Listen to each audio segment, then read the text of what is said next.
તો મિત્રો નમસ્કાર, હું અતુલ સતીવાડી રામત તેવત આપ સૌનું અમારી ખેડૂત મિત્ર યુટ્યુબ ચેનલ આર્થિક સ્વાગત કરું છું. ખેડૂત મિત્રો, આ પાકની તુતાન સહાય ઓક્ટોબર 2025 અંતર્ગત ઓનલાઈન અરજી કરવાનું પૂરું થયેલું છે અને દરેક ખેડૂતના ખાતામાં સહાયની રકમ જમા કરવાનું ચાલુ છે. આ વિડીયોમાં આપણે માહિતી મેળવશું. આ પાકને નુકસાન સહાય કેવી રીતે જમા કરવામાં આવશે. આ ઉપરાંત આ સહાયની રકમ તમારા ખાતામાં જમા ન થઈ હોય તો અથવા જમા ન થાય તો શું કરવું, ત્યાં આગળ તમારે જવું ડોક્યુમેન્ટ લઈને તેના વિશે આ વિડીયો આપણે વિસ્તૃત સંપૂર્ણ માહિતી મેળવશું. માટે આ અંત સુધીમાં જોવાનું છૂટતો નહીં. પહેલાં આપ સૌને દોસ્તો મિત્રો જણાવી દઉં છું, તેથી લગતી ખૂબ જ સાચી તથ્યો અને આધુનિક માહિતી ઉપરાંત વખતે જાહેર થતી હોય સરકારશ્રી વિવિધ સબસિડીમાં યોજનાઓ વિડીયો દ્વારા માહિતી મેળવવા માટે આપણે આ ખેડૂત મિત્ર ચેનલ સબસ્ક્રાઈબ કરવા વિનંતી. સબસ્ક્રાઈબ કર્યા બાદ દર્શકો મિત્રો બાજુમાં બેલ આઇકોન ઉપર સિલેક્ટ કરી દેવું, જેથી અમારી ચેનલનો નવા વિડીયો નોટિફિકેશન આપ સૌને મોબાઈલમાં મળતી રહે. સાથે દર્શક મિત્રો વિડીયો તમે લાઈક ન કરજો. વધુમાં ખેડૂતને આ વિડીયો કરવાનો એટલે મોકલવાનો ભૂલશો નહીં. દોસ્તો મિત્રો, સૂચિત સહાય પેકેજ ઓક્ટોબર 2025 ઓક્ટોબર માસમાં જે કમોસમી વરસાદ થયેલો તેના કારણે ગુજરાતમાં 33 જિલ્લાઓ 251 તાલુકામાં 16,500 ગામોમાં સહાય જાહેર કરવામાં આવે છે અને એના માટે ઓનલાઈન અરજી લેવામાં આવે છે, જેમાં લગભગ 80 થી 90% ખેડૂત ખાતામાં સહાયની રકમ જમા થઈ ગઈ છે. બીજાની બાકી રહેલા ખેડૂતની સહાયની રકમ જમા કરવાનું ચાલુ છે. દર્શકો મિત્રો, આની સહાય માટે આપણે અગાઉ વાત કરીએ છતાં પણ આપણે થોડી માહિતી મેળવી લઈએ. હેક્ટર 22,000 અને હેક્ટરની મર્યાદા ખેડૂતને સહાય આપવામાં આવશે અને જે ખેડૂતને સહાય મળવાપાત્ર રકમ 5,000 કરતાં ઓછી હોય તેમણે પણ ₹5,000 ઓછામાં ઓછી આપવામાં આવશે. દર્શક મિત્રો, આપ સૌને ઓનલાઈન અરજી કરેલી હોય. ઓનલાઈન અરજી જ્યારે તમારા ગામની વિસ્તૃત દ્વારા તમારા ખેતીવાડી રામત તેવત પહોંચાડવામાં આવશે. ત્યારબાદ તેમને દ્વારા ડોક્યુમેન્ટ ચકાસણી કરવામાં આવશે અને ત્યારબાદ એપ્રિલ આપવામાં આવશે. હવે ઘણા બધાના ખેડૂતને રીતે પ્રશ્નો હોય છે, ભાઈ અમે એક સાથે બધા ભાઈઓને ફોર્મ ભર્યા છતાં બીજા ભાઈઓને સહાય રકમ જમા થઈ ગઈ હોય, મારે નથી થઈ. કંઈ વાંધો નહીં, ચિંતા કરવાની જરૂર નથી. બધાને ખાતામાં સહાયની રકમ જમા કરવામાં આવશે.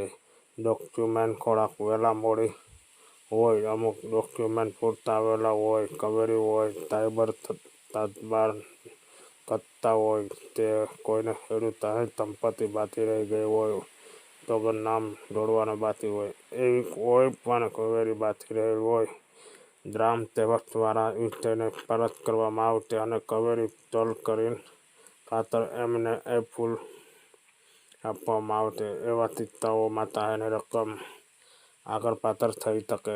આ સહાયની રકમ દત્તક મિત્રો આપ સૌને જણાવી દઈએ છે, 2 હપ્તા જમા કરવામાં આવશે. એમની બની શકે છે. કોઈ ખેડૂતનો મેસેજ 1 હપ્તાને આવે એટલે ઘણા બધા ખેડૂતની કોમેન્ટ હતી કે મારે સહાયની રકમ જણાવી જાણ કરતાં પણ પૂરેપૂરી તમારે જાણ મળવા પાત્ર છે, પણ મારા ખાતામાં 33,000 આવ્યા છે. એમણે ચિંતા કરવાની જરૂર નથી. પોતાના ઓફિશિયલ બેંકમાં વપરાતા હોય અથવા બેંકમાં રૂબરૂ જઈને એન્ટ્રી પડાવી જોઈને એમાં બંને હપ્તા એક સાથે જમા થાય છે. એટલે આપ સૌને જણાવી દઉં છું, હપ્તાને મેસેજ આવી શકે ઘણીવાર, એટલે ચિંતા કરવાની જરૂર નથી. એન્ટ્રી પડાવો, આપ સૌને જોઈને શકો છો સહાયની રકમ પૂરેપૂરી જમા થઈ જાય. જમા થઈ જાય.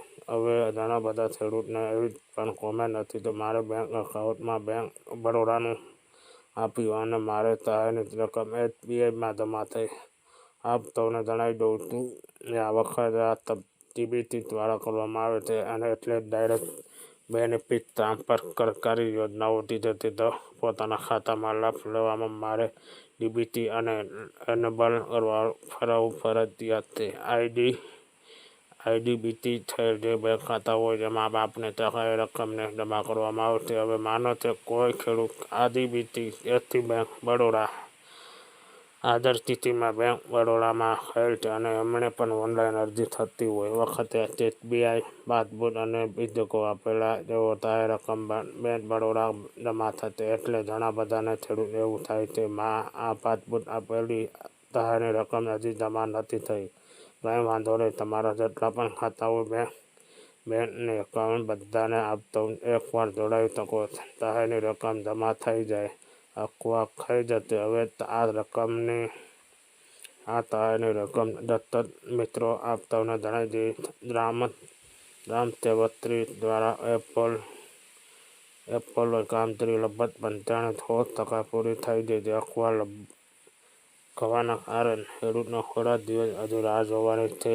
આ મહિનો પૂરો થાય ત્યાં સુધી તમારા લગભગ તમામ ખેડૂત ખાતામાં જમા થઈ જશે. સહાય જમા ન થાય ત્યાં આવતા મહિને શું કરવું એના વિશે આપણે વાત કરીએ. તમારા ગામમાં જે વ્યક્તિ હોય કોમ્પ્યુટર ઓપરેટર તેમની પાસે આવતાઓને જવાનું છે. મારી સહાય જમા નથી થઈ, મારું ફોર્મ કમ્પ્લીટ ભરાઈ ગયું હતું, ડોક્યુમેન્ટ બધાને સબમિટ કર્યા હતા. એમના દ્વારા એમને જણાવવામાં આવ્યું બધું કમ્પ્લીટ હતું પણ ગ્રામસેવક ડોક્યુમેન્ટ આપવામાં આવેલા હતા. ત્યારબાદ આપતાઓને તમારું આધાર કાર્ડ લઈને રૂબરૂ તમારા તાલુકામાં ખેતીવાડી ઓફિસમાં આગળ જવાનું રહેશે. ત્યાંથી આપને પૂરતી માહિતી આના માટે આપવામાં આવશે. તો દત્તક મિત્રો આ રીતે આપતાઓને સહાયની રકમ તમારા ખાતામાં મેળવી શકો. દત્તક મિત્રો આવા ખૂબ જ ઉપયોગી વિડીયો પોતાના ભાઈ મોબાઈલ મેળવવા માટે આપતાઓને આપણે આ ખેડૂત મિત્ર ચેનલને સાથે બન્યા રહેજો. આપણે આ ચેનલ સાથે બન્યા રહેવા અને આપણે ખેડૂત મિત્ર ચેનલ સબસ્ક્રાઈબ કરવાના વિનંતી. જો આપતાઓને અમારો વિડીયો પસંદ આવ્યો હોય તો હાલ વિડીયોને લાઈક કરજો. અન્ય ખેડૂત ભાઈઓ વધુમાં વધુ આ વિડીયો શેર કરવાનું ભૂલતા નહીં. જય જવાન, જય કિસાન.